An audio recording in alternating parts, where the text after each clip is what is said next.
Saudara, kecurigaan Jokowi akan adanya agenda besar politik untuk menurunkan reputasinya sebagai tokoh politik imbas dari kasus ijazah dan desakan pemakzulan Gibran dinilai beragam.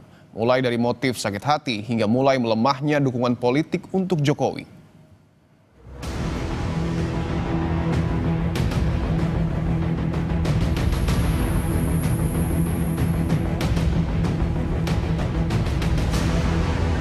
Tak henti diserang soal keaslian ijazah hingga desakan pemakzulan putra sulungnya oleh politisi PSI dinilai sebagai balas dendam para lawan politik selama 2 periode Jokowi memimpin. Ya, motifnya saya kira kita bisa menyimpulkan, Mas, bahwa orang-orang yang menuduh Pak Jokowi ijazah palsu ini kan kalau kita lihat track recordnya, orang yang selalu berseberangan Pak Jokowi selama 10 tahun kepemimpinan beliau sebagai presiden. Jadi anggaplah ini adalah kelompok-kelompok yang memang selama ini melawan Pak Jokowi. Jadi ketika ditanya motifnya, ini adalah motif sakit hati aja, Mas.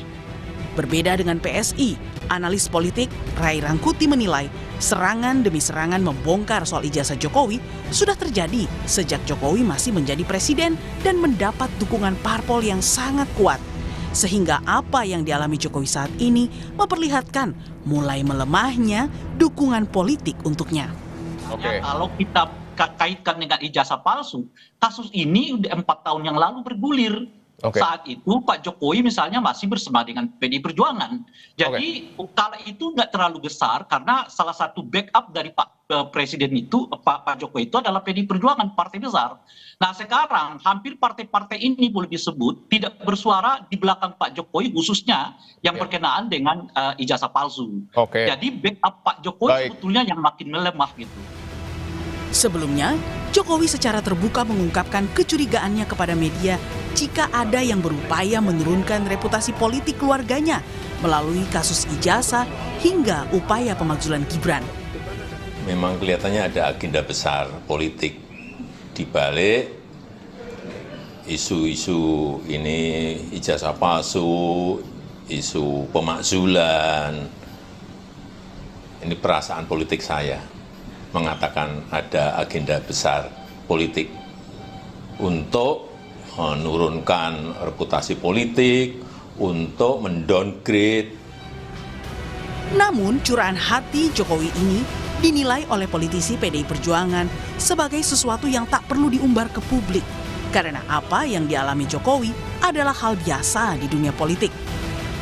Saya melihat itu satu hal yang biasa dalam satu dinamika politik di negeri ini. Juga dirasakan oleh PDI Perjuangan, oleh Pak Prabowo, oleh Pak SBY, oleh Pak Erlangga. Kan semua merasakan itu. Dan toh juga tidak disampaikan ke publik. Persoalan ijazah yang kini dihadapi Jokowi sudah naik ke tingkat penyidikan di Polda Metro Jaya. Namun di saat yang bersamaan, Jokowi juga dilaporkan ke Polda DIY karena dituduh berbohong soal pengakuannya tentang mantan dosennya Kas Mujo. Tim Liputan Kompas TV.